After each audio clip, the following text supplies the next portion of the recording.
So, I want to welcome everyone to our citywide psychiatry grand rounds. I'm Dr. Raj Rasasinghe. I'm the Director of Continuing Professional Practice Development. Thank you for making your time on a Friday at noon. Really appreciate it. Today is a very important day this week, and yes, tomorrow in particular. It's the National Day of Truth and Reconciliation, and it's commemorated to honor the survivors and the families and communities across Canada. And it's a National Day of Orange tomorrow in terms of clothing as well. So I do want to acknowledge that. And then I'm going to start with our land acknowledgement as we do for all our grand rounds. I'd like to begin with an acknowledgement of the land to which we work, study, and live. Before I read it, I want to take a moment to situate yourself and think about the land under and around you. We recognize that many Indigenous nations have long-standing relationships with the territories which the sites of the Department of Psychiatry are located that precede the establishment of the University of Toronto. We acknowledge our presence on our traditional territory in many Indigenous nations, including the Mississaugas of the Credit, the Anishinaabe, the Chippewa, the Haudenosaunee, and Wendat people. Today, this land is home to many diverse First Nations, Inuit, Métis people, and we're grateful to have the opportunity to work, live, and gather in these territories. We acknowledge that Toronto is covered by the Treaty 13 signed with the Mississaugas of the Credit and the Williams Treaty signed with the multiple Mississauga and Chippewa bands. Since this event is a virtual gathering, a singular land acknowledgement does not fully capture the richness of our distribution across many locations. There are few places on earth that someone before us has not called home. So thank you. Today, it gives me great pleasure to welcome our speaker today, someone that has mentored so many of us, and it's so appropriate that she's leading our mentorship program. So it gives me great pleasure to welcome Dr. Mary Jane Esplen to do our grand rounds today. Her topic is mentorship. Is it really important, or if so, how, and what is the evidence? I'll do a couple of housekeeping items, and then I'll talk a little bit more about Dr. Esplen. Evaluation link will be sent to the attendees after today's presentation. Your feedback is always appreciated. Our next citywide psychiatry grand rounds is Friday, October 27, 2023, and our host is Unity Health, St. Mike's, and we're going to have a wonderful presentation on interventional psychiatry, and I hope you would join us. Okay. So, without further ado, let me introduce our Dr. Esplen, tell you a little bit about her. I mean, she's got an impressive CV, but I will shorten it for today. Dr. Esplen is the professor and former vice chair of equity and mentorship in the Department of Psychiatry of the University of Toronto. She's held roles as a clinician scientist at the University Health Network, Mount Sinai Hospital in the Psycho-Oncology Department, and is the founder and former executive director of the D'Souza Institute, a knowledge translation center focusing on continuing education for healthcare professionals in oncology and palliative care. Under Dr. Esplen's leadership, the D'Souza Institute delivered training programs to over 18,000 health professionals across Canada. In her role as vice chair, she led the development of the Department of Psychiatry's mentorship program. Dr. Esplen's research earned her the Career Scientist Award from the CHIR and the NCIC. She led numerous studies on individual psychosocial and group psychotherapy interventions for oncology or cancer genetic populations, and developed new psychometric instruments for psychological screening that has been translated into over 18 languages. Honors include the Bernard Fox Memorial Award and the International Psychoeducation Society and Lifetime Achievement Award from the Canadian Association of Psychosocial Oncology. Please welcome Dr. Mary Jane Esplen. Thank you. Thank you so much, Dr. Rasasinghe, and for your committee for inviting me. And I'm looking forward to the comments and the questions, and I'm going to try to cover a fair amount. And I think it's a really important question, and hopefully by the end of this, you'll know whether you think it's important or not, or for you, what it might mean and what is the level of evidence. There are a few learning objectives. First of all, I thought I would start by showing you the state of the evidence. There's quite a large body of work on mentorship in academic medicine, and that you'll learn about benefits we know associated with these mentorship programs, as well as best practices. And then really, I want to spend the last part on what we're actually doing so that you're engaged or familiar with what's happening and where we're hopefully going to be going. I won't spend too long on what mentorship is, because I think most of you have either experienced some form of it or have a sense of it, but it usually is involving a working alliance relationship. It's very relational based, in which some individuals work together over time, usually a long period of time, to focus on professional career development and growth and personal growth and success. Most mentorship relationships tend to be long-term, and the goal is to help develop full potential. And there are benefits to all partners, mentors, mentees, and the organizations involved. The recent definitions have expanded really to include more and even personal development, including wellness. There are many different models. You're going to hear about some of them, informal and formal. The traditional one is a dyad model where you have a more senior person mentoring a more junior faculty. So that's a dyad model, one-to-one. And then there are other models like peer group models and trained peer group models. And then functional mentors are really a mentor that may mentor you on a project with a particular goal. I'm going to try to walk you through the literature. There are a number of scoping and large systematic reviews focused on either health sciences as professions or academic medicine. And quite a lot's been done in medicine. The other areas are pharmacy and nursing. And nursing, I would say, is focused a little bit more on clinical. But pharmacy, the life sciences, there's quite a large body of work. And I have included in the reference list, you're going to get slides. So there are some key references in that list, and you're very welcome to reach out to me. But what is the level of evidence? So first of all, the literature is really very descriptive. So there are many, many papers on what mentorship is, why it's important, mainly reporting on satisfaction, either on a general or a specific program. So there certainly is a large body of work.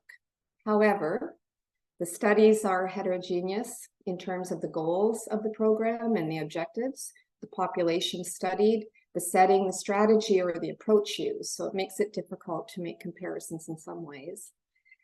Some of the descriptions of programs may lack detail, or it kind of depends on the specific program goals. And there are lots of unvalidated surveys. So the metrics are often lacking standardization and consistency of detailed information, again, making it difficult to compare across studies. Studies often also lack either baseline data or a comparative group. There are very few, if any, randomized trials, really hard to find. And if they're available, it's over short term and very small samples. There are a ranges of samples, but most of the studies have smaller samples, and they're occurring in real faculty life. So if there is comparative data, it tends to be quasi-experimental. So just looking at the faculty who didn't enter a mentorship program and comparing them to faculty who did. Response rates are also a challenge in some ways, although some are higher when there's a more experimental type design or funding around the program. But again, a really large range, and usually short-term follow-up, although there are a few studies on long-term. And most studies capture research or academic productivity when there are good measures, or career satisfaction, but much less focus on career trajectory over time and quality of life. And it can be difficult to conclude on the impact of some of the programs, given that there are often other institution initiatives that may be having an impact on faculty. Now, in terms of the evaluations and outcomes, usually we're looking at pre and post surveys, even when there are excellent measures. Some include qualitative data as well to help give more context and understand more about change. Mentee and mentor satisfaction is the predominantly outcome that's measured, and either with the career or with the mentoring experience itself. The psychosocial benefits may or may not be measured, but they often are, and the development of specific skills. So, as you might understand that a mentorship program may be designed to focus on research outputs, there are a number of studies that focus on scholarly productivity, such as outcomes or have multiple outcomes in grant writing and publications and that kind of thing. Self-efficacy or confidence is often assessed. And again, as I said, not so much on what happens after people enter mentoring over the course of their career, and do they become leaders in academic agencies. There are objective measures when there are long-term studies that follow retention rates, which has been very important because we used to have some loss. Attrition is common in some groups. Attendance, number of successful professional societies or nominations, and promotion and rank is sometimes followed.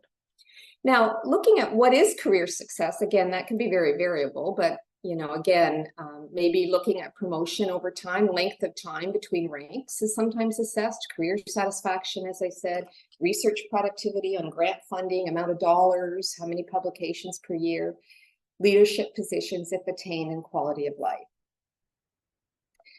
And then in terms of the programs, there's such a wide range number of programs, but the majority use mentor-mentee pairs. That is the traditional model.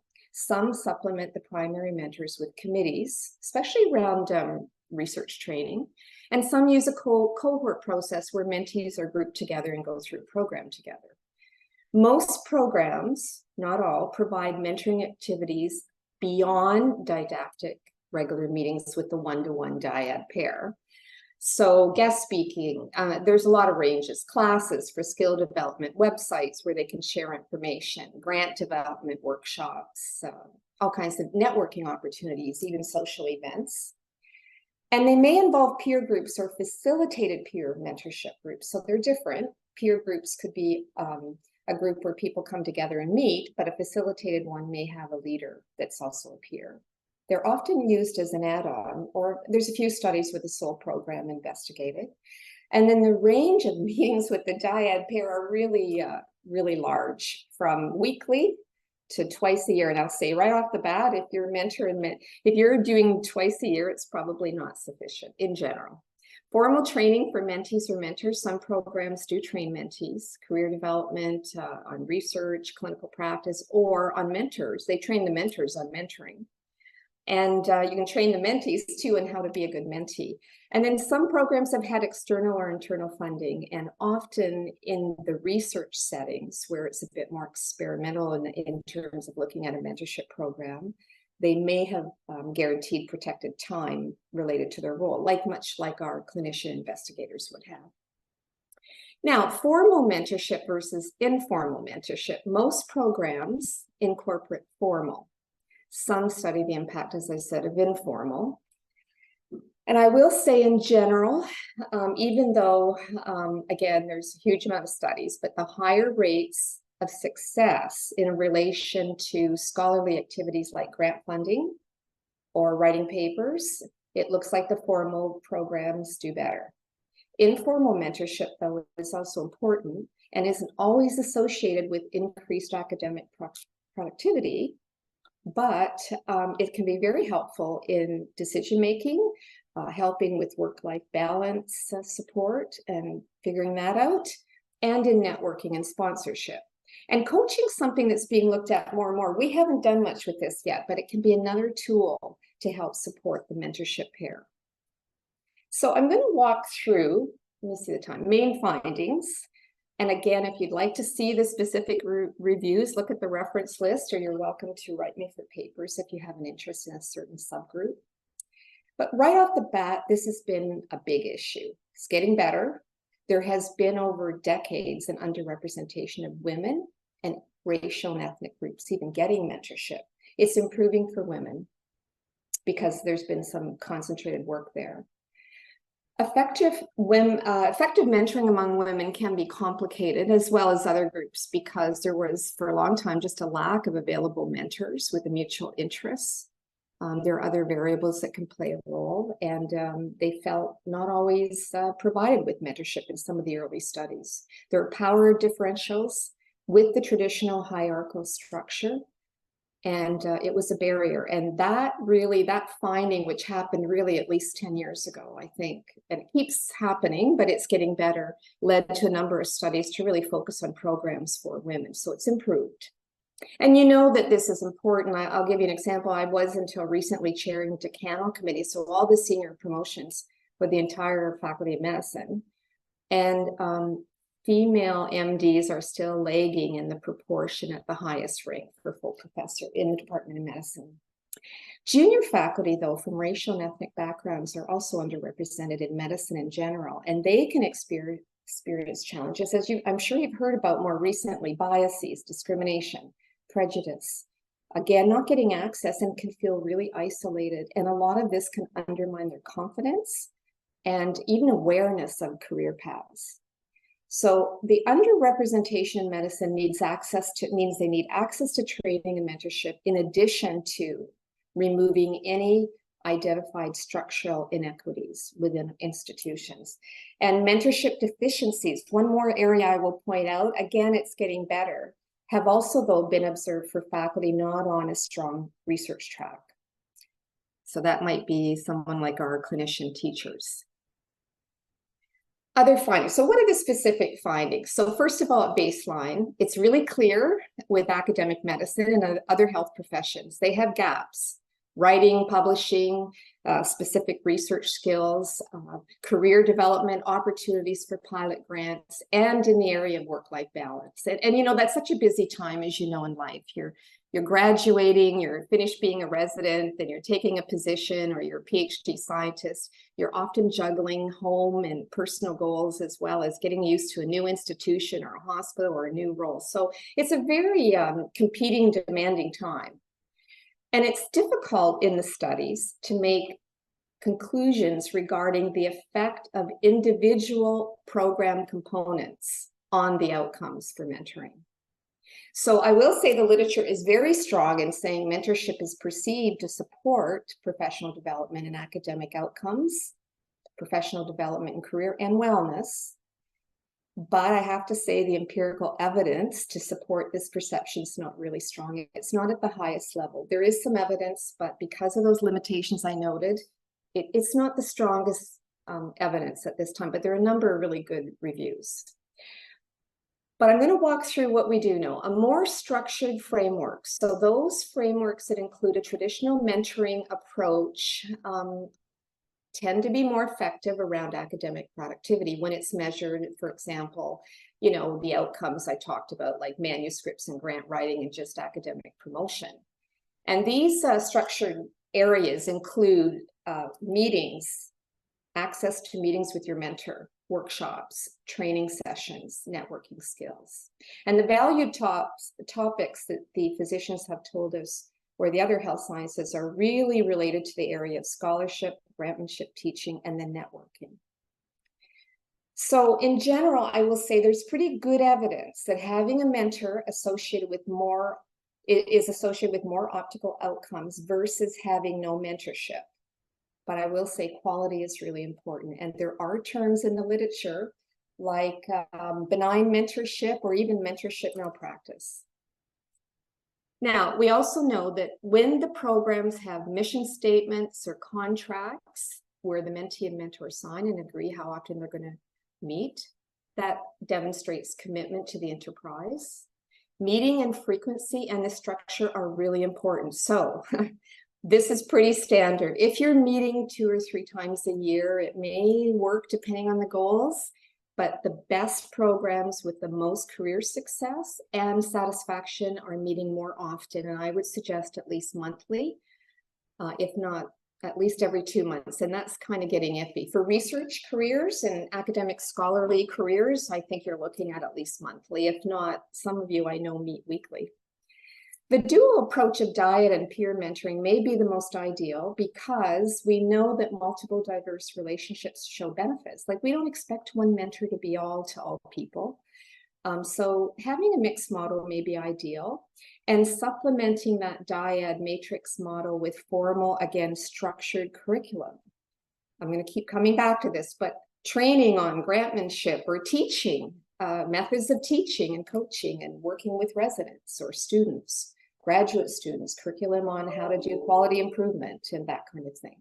Mentor and mentee training. I cannot stress this enough because this is an area we have to do more work, but the programs that actually provide mentor and mentee training are associated with greater success, and also opportunities for network is important. And then another area that's important, and I'm going to use the example in our Department of Academic Scholar Awards or some of the small grant awards, wherever there can be resource support as a mentoring strategy for pilot funding or travel support at your institution, that's resulting in more productivity. Now, in terms of peer mentorship, peer mentoring. So when you peer mentoring that's facilitated but matched on research and clinical skills to support mentees, it can be very helpful, and also around inclusivity. So there are group peer mentorship programs that focus on grant writing and having a career in research or some other area of academics. And this might be a model when you have a setting with limited mentors, because peer and facilitated models have been shown to help extend existing resources. However, it is really important, it's really clear in the literature, it's important to be thoughtful in the design, make sure that everybody's on the same page in terms of expectations for the mentors and mentees. And if you set up a group, and you probably should have a mid or senior mentor matching to a junior group, that they agree on what they're going to be focusing on in the goals of the mentorship. Now, I want to come back to what do we know around women and other equity deserving groups, because it was unequal and it was, inequitable. Women faculty, it's really interesting when you look at the literature on women in medicine. They have reported that mentor availability is the most important characteristic. One of the key issues for them originally was that they weren't even getting a mentor or offered one. And interestingly, there were studies showing that it doesn't have to be a woman or somebody from the same gender. It's probably more important to be with the level of expertise that they need, and other mentor kinds of characteristics that I'm going to talk about. Women in faculty from equity deserving groups are often overlooked in terms of because of adversities that really are inhibiting their career goals, their outcomes, track to promotion. And that's what some of them are. There's systemic oppression, there's been discrimination. We sort of looked at that in our department in one of the surveys I did. And one of the areas was around publication, that there was perception of discrimination. But anyway, I'll come back to that. But strategy, so how do we start to address this? And so they do need help in negotiation skills and specific skills associated with their roles, but also around work and family life. These are areas of interest. And leadership development, because we need more of these individuals in leadership. Financial support for pilot projects or travel can help them with networking, especially at national conferences. And we still need qualitative and quantitative research to understand more about their needs and to identify what practices and strategies that focus on gender, race, or ethnicity remain it's really an area we need to keep looking at, because we're not there. Now, I want to come back. This is one paper. I just want to give you one example in case you're interested in looking at a model where I think it's it's a pilot study though, but this is really about the clinician scientists and investigators and our PhD scientists. They really come to our department. Research is part of their academic life, and they have a whole additional layer because of getting grants and competition and the stress and time involved in getting those skills. So they need really good training to compete at CIHR and other agencies. They need research methods. They need opportunities to write grants. They need to have feedback. They need specific mentorship around their roles and rejection, so that they pick up and go back. And the NIH is an example where they recognized that mentoring is so critically important. They built it right into their funding mechanism and have a mentorship program, but there are others. So I want to now come I'm still in the literature, and then we're going to move to our program. What do we know about benefits? And this is really pretty strong evidence that the benefits for mentees is really the support and the advice they get in the career development support. It's been shown to improve confidence in those pre and post surveys, especially when there's a trusting, supportive relationship. And it helps them build relationship with others. It facilitates reflective practice, and I won't read all of them, but they really feel more prepared for their practice and career opportunities, and quite frankly, know a lot more about them, because we start our positions, we don't really know career pathways. But mentors also benefit. It's really two ways. So they have opportunity to share their expertise and give back, and legacy is a big factor for them, I think. Many of the motivated ones. They've often, by the way, had good mentorship themselves when they volunteer be a mentor. But it also develops their skills in mentorship, and their professional relationships can grow, as well as self-reflection and even job satisfaction. Now, let's talk about that relationship. It is a relationship, just like it is with our patients. It's really clear in the literature. I've talked to a lot of you about this. People have strong beliefs about matching and chemistry. It's quite a fascinating area, and it's not unlike our work as therapists with patients or in our work, but there is a whole literature on the qualities that are ideally suited that seem to be associated with more positive mentoring experiences and outcomes in productivity. So on the left are the mentor qualities. Number one is being available and approachable. You can have all the chemistry in the world, but if you're not very available, you're not going to be an ideal mentor. And I know chemistry is important, but quite frankly, it's not enough.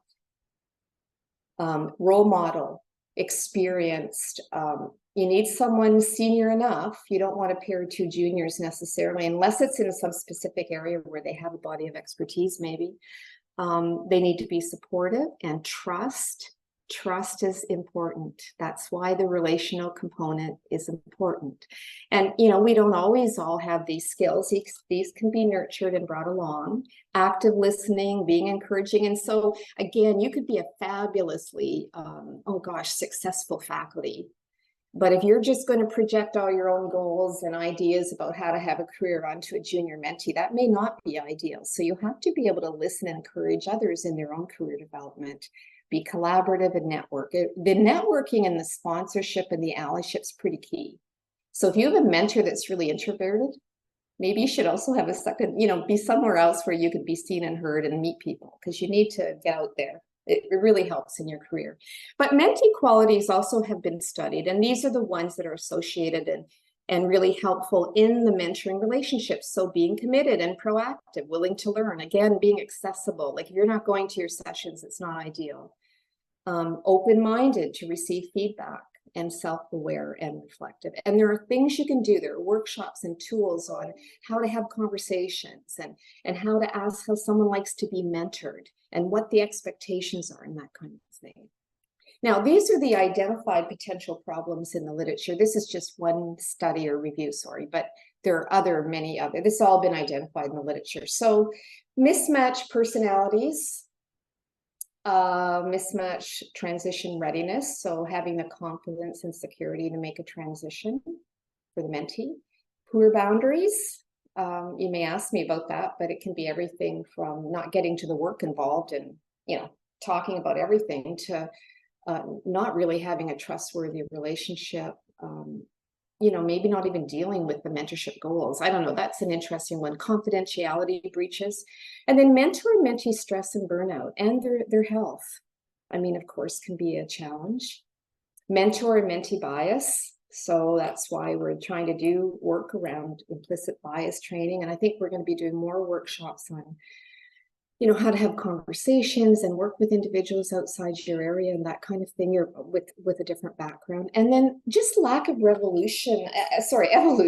That was a slip. That's interesting. Lack of relationship evolution. So, superficial ones don't work as well. So you need time and some sense of collegiality and get to know the person that you're working with. And then the barriers to mentorship programs in general. So this is what we know. And it's pretty consistent in the literature. When there isn't support by the department or some sort of infrastructure, they're not as apt to do well. And I'll say right off the bat that Dr. Moussant has had, and the executive has had mentorship on the strategic plan as a goal. So there's support there. Lack of time. This is the biggest barrier. I see it in almost every single study. It's the reason people drop out of mentorship. It's a real issue with busy physicians and the PhDs as well. They're all busy. We're all busy. And this is one of our biggest barriers in our field. Lack of communication, frequency of meetings. I kind of touched on that. And then just lack of training, like when the mentees aren't actually socialized into their role.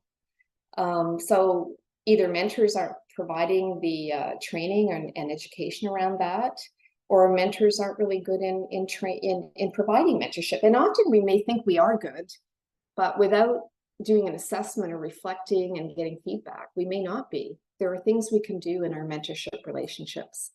Lack of an active role. You know, when the mentees don't get involved or seem very active, or in fact don't give much feedback or even appreciation, that's an issue. And it's one of the ones that you told us in the survey. We have many mentors that love their mentoring. They love to mentor, but one of the things you told us was that they are not getting always enough feedback from the mentees or feeling appreciated. I think that's something a mentee can do, and it doesn't cost anything. And then structural or institutional barriers when they exist, or just a department that doesn't value mentorship, that would be an issue. Now, what do we know in terms of best practices? So this is probably my last slide in the literature, pretty much. Framework and structure is important. Needs aims, we need admin support for coordination. Matching, now we can talk about it. I've heard many comments about matching, and I'll tell you why it's important. It's great when you come with your own mentor. If you can find one off the website, great. But that was part of the problem we had. People weren't all getting one. So some sort of way to match is helpful. And supporting clear expectations among mentors and mentees and what this is supposed to be about.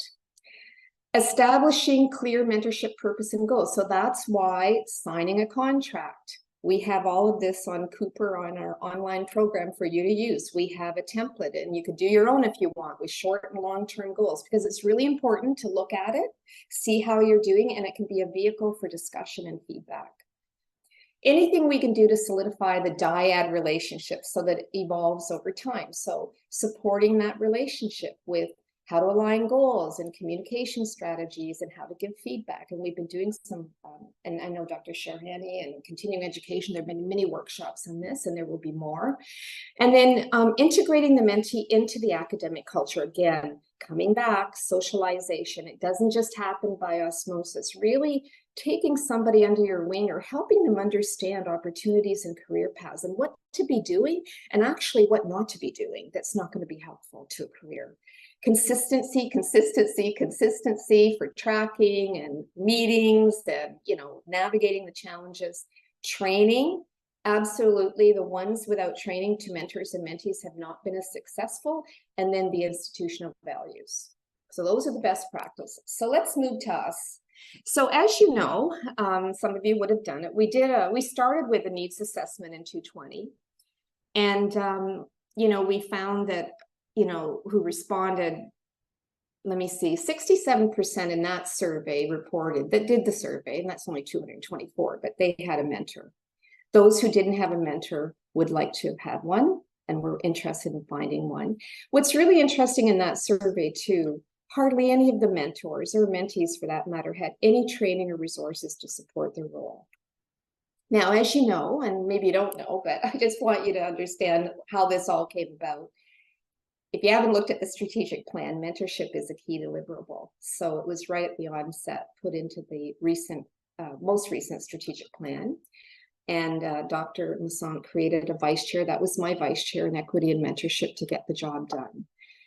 The first thing I did was put together a working group. This is not work I've done alone. Like, it was just so key. I'm going to show you who they were at the end of this, but they were excellent. They have given time and wisdom and been really facilitating. And I couldn't have done it without them. And I had senior and junior and PhDs and MDs and education scholars and scientists and clinician teachers. I had the range, faculty leads, so it was excellent. We started with the first faculty-wide survey to get your input about experiences now and look at the design elements. What were you hoping to see? And then we also presented to different stakeholders for input, senior advisory committee, psychiatrists and chiefs, individual interviews, key stakeholder consultation all the way along. We did the literature review and looked at the best practices and what's associated with success. And we also consulted with departments and temerity faculty who have really quite successful mentorship programs. The biggest one is the Department of Medicine that was spearheaded by Dr. Sharon Strauss, who has a wonderful book, by the way, on mentorship. And so we really looked at their model because it had been in place for years. And I could see the results of that model coming through on the decanal committee. And then we consulted again sometimes when the design was first put together to get kind of a co-design model going where we could keep checking in, were we on the right track? Is this what people are hoping for? Now, some key considerations. were that we wanted to shift away, number one, from ad hoc mentorship in our department towards one more intentional with best practices and inclusive, because it was an issue. I could see that some people were floundering. Nobody was really looking out for them on their career path. They really didn't even know about opportunities or what they could or should be doing. We have put mentorship for all academic roles. Doesn't matter if you're a scientist or not, or engaged in certain areas of scholarship, all have equal value. Access to all new faculty, and then particularly focused for those in their first 5 years. And flexibility, because, you know, some of the hospitals, some of you have mentorship programs at your local site, so we don't want to interfere too much with that. And then recognition that mentoring is important for career satisfaction and development, but also wellness. And it's important throughout a career. And we've tried to build EDI all along the way. So in the pairing method, in the education and training we provide, and in the evaluation plan. So we've gone with the primary model, dyad, the primary, so that every faculty can have a primary mentor, at least one that we help them find if they can't find one, or they can bring one into the department. But the primary mentor is also supported with peer groups, peer communities of practice, and either related to an academic role, like we have the one for the clinician scientists and investigators, or for social identity. So we have a number of groups that are focused on someone's background or other parts of their life. And we're looking at the role of coaches. We haven't done much there. I'm not going to go through this in depth, but just to say we have a vision statement and a mission, and the values and principles have been defined in a document, and I'll highlight person-centeredness, so it's kind of mentee-driven, and wellness and safety is key, along with excellence and inclusivity. And so that you can see with this diagram that there's the primary mentor and mentee that are supported with the groups, but we recognize that all of that is situated in the Department of Psychiatry within our culture. So we know there could be inequities and systemic barriers, power differentials, and we're going to hopefully obtain data on any issues that are causing gaps or barriers, so we can rectify it.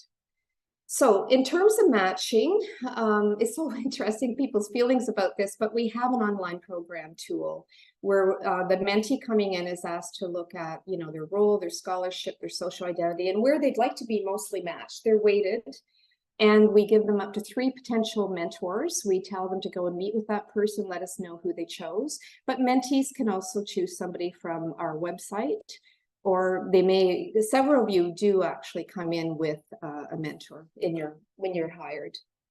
We have contracts and we have developmental plans available on the website, and we're really encouraging you to use them because they can also be really helpful too when you run into challenges.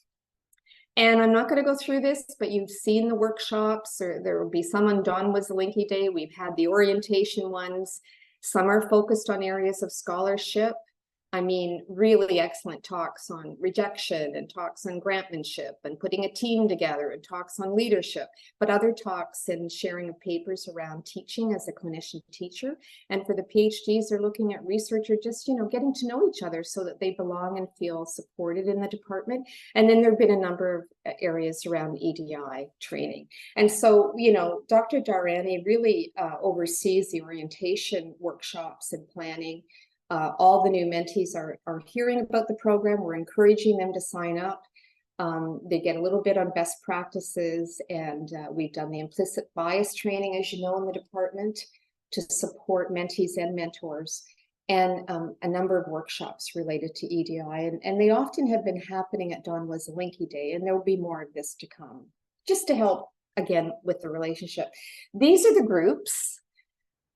And I'm really pleased with these so far. I mean, we're going to be exploring. I'm trying to get evaluations on this. So if you're getting an ask about an evaluation, there's a lot of work that's going into these. And, you know, it's hard for me to advocate to have all this continue if I don't have any data. But I'll tell you, they're all going forward next year. So that's an endorsement right there. We're going into year 2.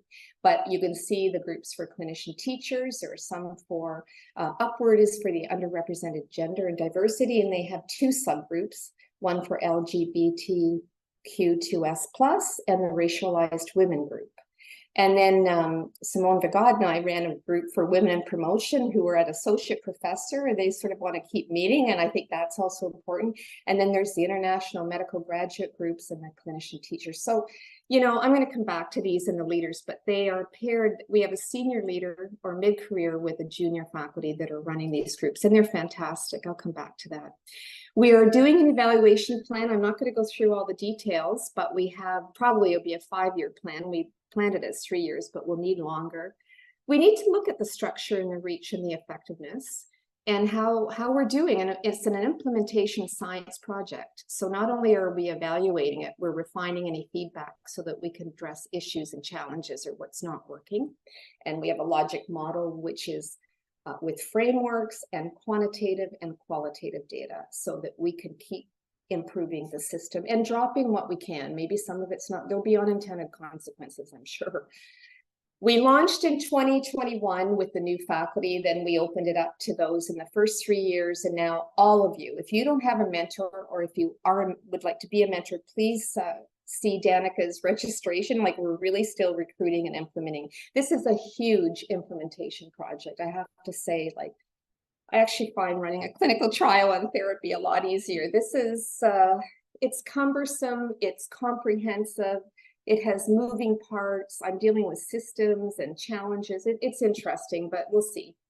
Now, this number keeps changing. We're probably quite a bit over 101, but you can see, just to give you a flavor of what's coming in, I'm really delighted we have a number of you. Thank you so much, the mentors who registered right away, because that's really important. We have to have people that are dedicated and committed. And as I said, the mentors who are good mentors often are people that had good mentorship, but we have professors and associate professors, more or less more of them. And then the mentees, you can see the proportion of the juniors, the lecturers and assistant professors are the highest. We have a range of different roles, like we're getting clinician teachers and the scientists. And so I'm really quite pleased with this, but we have a long ways to go. Like, we're not getting everyone. I'm going to talk to you about that in a second. And then in terms of the culture, I think it's shifting. I'll have to look in comparison to the 2020 survey. The mentors are telling us, you know, it's not too bad. 62% are saying we're promoting a culture of mentorship. I think some of you are still waiting to see how it goes. And same with the mentees, but it's improving. I think it's improving, and there's room to keep improving, as you can see. And then this is the reason the mentors joined, just like the literature. Legacy, career growth of junior faculty, to develop their relationships, to enhance their job satisfaction. Those are the top 4. To give back and give support to the junior faculty. And when we ask the mentors what they think a challenge may be, what do they anticipate a challenge in the mentoring relationship? These are the top 4. Well, there are all of them there, but lack of time, different goals in the mentee is one area they're wondering about, giving honest feedback, and then their lack of time, the mentees' lack of time. And I know the junior faculty are really, really busy clinically and academically. In terms of resources, you've told us you want workshops. So these are the mentors' templates. You're telling us you're interested in that, and, you know, how to negotiate goals. I think this is one we'll do in the near future. This is a need, like aligning goals and setting goals with mentees, having difficult conversations and conflict resolution. And we're going to be providing more in this area. And then the mentees' goals are really around guidance for their growth and their academic promotion pathways, and to build skill. So in certain areas like research or CPA or quality improvement, and expand networks and relationships. The resources, again, very similar. They're open to the templates, the workshops, and work-life balance is the top one for them. Now, our preliminary feedback, I know I'm going fast, but I want to leave time for questions. So Dr. Darani, like, we've done a number of workshops. Pretty much they all have high levels of satisfaction and then some constructive feedback in terms of meeting the goals or satisfaction. As I said, anecdotally, I'm sensing and seeing some evidence of the culture shift, but it may take time. Access is definitely improved, and people have told me that.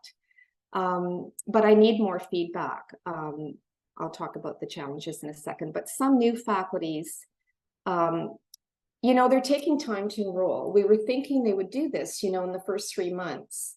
And we're sometimes trying to find people that haven't enrolled after, you know, 8 months or almost a year. And that's been a real challenge. And I don't know quite what to do about it. I mean, the reasons for delay are either they're too busy or they'll eventually register. Some felt unsure if they want one, but I'll tell you, when I was on the executive, we were seeing people coming through for their continuing appointments. You can see a pattern when people don't have a mentor at a lecturer and assistant professor level. So please do keep that in mind. You can see the difference in areas. Group programs have been really well received. I've received positive feedback, but I'm trying to get more formal feedback. So if you're getting Danica's surveys or your group leader survey, please try to do it for me, because I have to be able to give feedback to see if we can continue or not. But the fact that they're occurring again this year tells me that's pretty positive. The matching tool, some love it.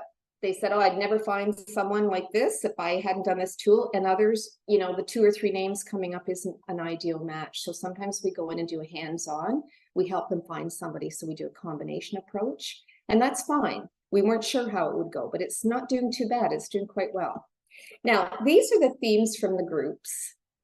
And I'm just so happy about these groups. I'm a group therapy person, but I also know that people really thrive in groups. The only thing that came out a little different here for me, maybe the clinician teacher is more unique in this though. I thought we'd get kind of a group of similar people over and over again, like the same people returning, but in some areas, people are cherry picking on the topic. I guess that's okay, but you don't build the same group cohesion maybe. But you can see the topics covered under clinician teachers more around promotion and identity as a clinician teacher and career development. The scientists are getting talks on trials and research grants and getting funded and how to deal with rejection and leadership. And the PhDs have had sessions on leadership related topics and getting grants and funded, but identity in our department, because in the past, the PhD they've actually felt left out or not belonging. And so I think that's definitely, she's really working hard to improve that and is making a dent there in a big way. And the IMGs, the International Medical Graduates, I was at one of their sessions to talk about promotion. They seem to be following up and meeting and have social events as well. I think really important for them. They felt isolated in the past. And then I run the Upward one. It's also has topics that you would expect around microaggression, work-life balance, intersectionality, and then you can see the 2 subgroups. So they are doing themes around identity and feeling belonging and using their peers, feeling invisible or invisible, and then dealing with racism or direct experiences or having safety. They formed their own groups so that they have that. So the groups range how often they meet.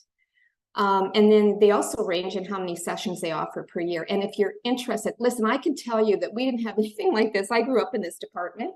We didn't have anything really like this when I started. I mean, we had the fellowship program, which was fantastic, but when you graduated, there wasn't as much. And, try to pick at least one group. I know they take time, but it's not that much time, because you're going to meet people and you're going to get some cross-fertilization. Some of the people leading these groups, they're worth a lot of money. Their expertise is just excellent. I'm still learning even in some of the groups. So, they're in Psych News. You can look it up.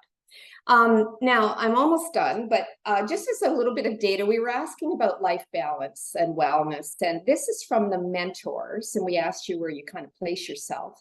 61% of you said, that did this survey part, said, more focused on work. And some time for life. You told us you'd like to move more to C with equal balance. That's where you want to get to. And for the mentees, so for the mentors, they did tell us, so we need to do work here. They are not getting much advice and support on this area from our department. If they are getting any, it's from a peer usually or primary mentor.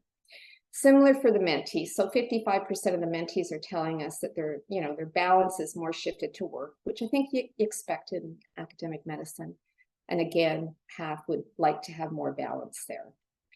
And again, they're not getting that much. 62% said they're not getting any support from psychiatry or information in this area from the department. And when they do, again, it's faculties or peers or a primary mentor.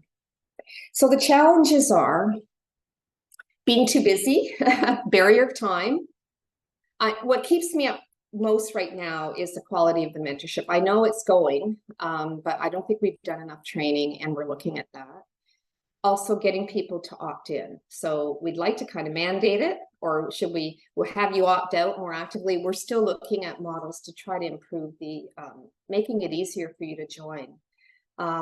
Your large department, we're not paying mentors. No, very few programs do, by the way, but we want to ensure their incentives. And then again, now we built it, but we don't want it to fall apart. We have to build it into structures. So when you go for funding in our department, more and more, you're going to be asked, do you have a mentor? I'm going to be looking at the contextual factors in studies and our evaluations. It's really challenging to get the follow-up. And I will say, it's hard for me our team to advocate if we don't get the response rate. I don't know what's really working or not if I can't. We won't do yearly surveys now, pull back, but we need to look at it every 2 years. So we're up and running. It's launched. The feedback is encouraging and positive.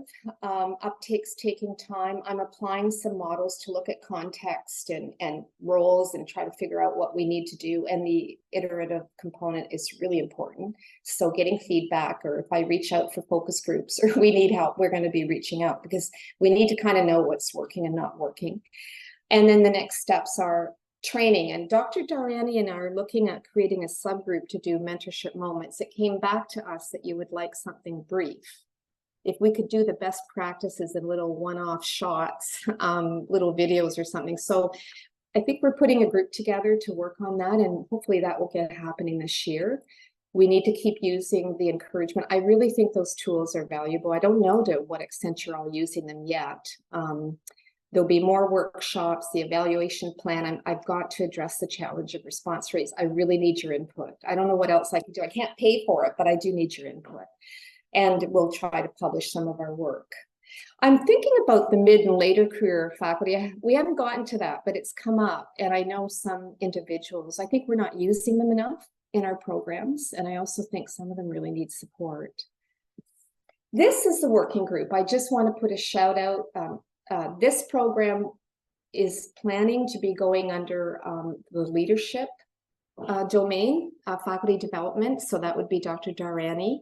But John Tashima was the former lead. He's been very involved. But this whole team has been excellent. Sertina Hose, there's like a subgroup helping with evaluation. And it's just been excellent to work with them. And I'm hoping they stay involved. And this is the group facilitators. So you get a sense of who we have. And I can't thank them enough. They're giving such enormous time and dedication. I'm just so delighted. And they seem to enjoy it. So I just have to keep them motivated. And I'll put a shout out to Danica Kwong, who will probably put the information in the chat. So I have one more thing. Oh gosh, I have one more thing I want to share because I didn't talk about one area. Do I think it's important? So you have to decide from what I presented, do you think it's important and how? I do. And I wanted to share something because some of you don't know me that well, but there are other things that come up in our academic careers. So some of them are life events and other things can happen. I mean, this is a lifetime. We spend an enormous amount of hours. So I had two things that were really important in my career trajectory. One was I lost my husband to cancer. And I can't tell you how important it was for me to have solid relationships and key mentors around me during that time so that I was running a program and getting grants and running a research program. And I had a team all externally funded. I had to keep them going, but it's key. You could have a divorce, you could have a loss, you could have a health issue, things happen. The other thing is I went through an experience, I made a mistake. It was serious. Had to do with a appendix in one of my grants. I'm not going to get into the details, but it was serious. I don't even know if I knew how. Something I didn't check. I was writing a grant, actually when my husband was ill, but anyway, I didn't check my own appendix. And I had to deal with something really serious. And the grant was investigated. And I can't tell you. If I had not had mentors, I thought it was going to be okay because I knew what happened and I understood what happened, but I had to deal at the highest level with systems and people I didn't know. My mentors, I went to see them. They really helped me put one foot in front of the other in terms of what to do, who to see, how to handle this. And that was quite a few years ago, but I went on and kept growing and still achieving other goals. But again, I had to deal with shame, humiliation. I made a mistake. Embarrassment. And again, these aren't always talked about, but without that relationship and confidence on people that you know have your back, it's just key. So you have to think about yourselves. Things can happen that you think will never happen, and they do. So I'm just going to finish off there. Thank you for all of you who came. Feel free to reach out. I know Danica will put her information in the chat, and you'll get the slides, and I'll stop sharing. We have a little bit of time for questions. Thank you so much.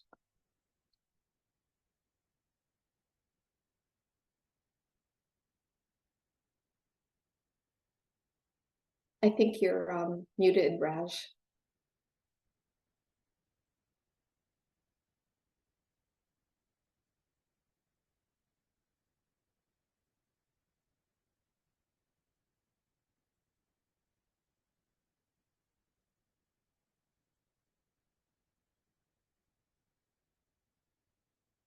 Okay, so I can take questions, Raj. I don't know, you're muted, so I can look in the chat. Let me see.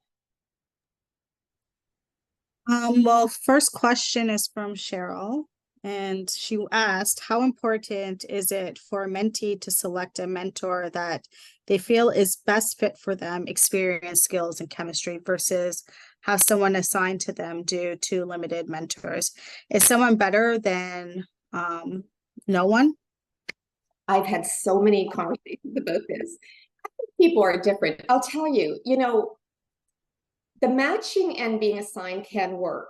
And there are things, I may do a workshop on this for the mentees. There are things you can do to generate the discussion in the relationship, but it's really important. And you told us this in the surveys. You know what you guys rated as first? Personality, expertise, and skill, and being comfortable. So the other thing is you can have more than one mentor. I did all my life. I still have them, and they're still in my life. And I'm just so grateful I had excellent mentorship. But, it's okay to have more than one. But I think I would rate expertise and career development and interest in your career above just getting along because of chemistry. I really would. Like, the relations are important, though. I mean, if you don't get along, there are things we can do about that too to facilitate. And we also are building in a no-fault kind of, is it called a no-fault divorce, where we'll help you find another mentor after a year if it doesn't work. So there's no clear-cut answer, but you need someone who is curious and interested in your career and that will give time. So that may be someone you get along with. You have to feel comfortable enough is what I would say, but structure is also important. And we have another great question, which is, which way is the form of mentorship? Big lab meeting or one-to-one, or shall we do them both at the same time? Oh, should you pick a group or one-to-one? Is that the question? Correct. Well, Yeah. I don't think they're the same. I don't think they deliver the same. I don't think we can expect our mentors to do everything for their mentees. And I will tell you, I'm in these groups. They're so rich. I have to say, you will not get some of what you're getting in these group programs in one-to-one. So ideally, if you can make the time, I would pick one related to your role or goal, or like something you want to achieve in your career. So if you're a clinician, teacher, like I would figure that out, and then I would have a one-to-one as well. You need sponsorship. I tell the PhDs all the time. I tell everybody all the time. If nobody knows who you are, it doesn't matter how great your work is. If you're not out presenting and getting around or coming to research day or coming to the dinner, or how is anybody going to know much about you? So the groups are another way to kind of expand that. If you can make time for each, I would. If you had to pick, maybe the one-to-one, but regular time with them. Hopefully you can hear me now. Thanks, Anne Maria. Yeah. My camera froze. So this was a wonderful talk. Thank you. And I also want to appreciate the insightful reflection and authenticness, and that really, it's amazing that, I think it helps a lot of people in so many ways, because I know it's a group, and you guys have done a wonderful job of doing this. So, there's lots of feedback here from people that really appreciate it, and then just thanking you for this wonderful talk and the program. I think it's really done well. Would you would you, in terms of other people starting a project of mentorship, whether it's at the hospital level, whether it's at other departments, would there be any advice that you would give going through this experience about, starting this program? Would there be any feedback you would give others? In terms of setting one up? Yeah. I think we did really, it's not on me, but I think we did an excellent approach where we had opportunity for input. I probably would not set one up just based on literature and, making assumptions. I think co-design and feedback, we have huge structures. We have hospitals. We have people with competing goals, and you need stakeholders. I'm not even sure I think we have them all on board, but that support, I think being on the executive helped me a lot. I work hard, but I also was able to hear input. I'm still listening to input. So that would be one thing. However, having said that, and if you're interested, there are some really good models in the literature that really write it up, and they really talked about what they did. Some are in the research arena, some have to do with specific goals. But so I think, but I have to say, in a department like us, you need feedback, and you have to work in real time, in a real setting, and take into consideration, the contextual factors. You really do. Otherwise, I think it might fail. If I just came in and slapped off something because I said it was good in the literature, it may not work. And I would never have done this alone. I can't thank that working group enough. They are just stars in our department. And I try to keep giving them feedback. I hope they don't abandon me. But they have invested enormous time and wisdom, and I'm just entirely grateful. Mary Jane, Dr. Esplen, thank you for this wonderful presentation, and thank you for setting up this mentorship program. I know a lot of us have been there with you to see it develop, and I think it's going to pay dividends for generations to come, and for so many people. So I know it's a lot of work for the whole team and yourself, but sincere appreciation from all the faculty at large. Again, thank you for presenting today, and thank you, everyone. I know it's 1 o'clock, so take care, and we'll see you guys next month. Yeah, I'm enjoying everyone. Okay, bye-bye. Thank you, Raj. Take care. Bye-bye.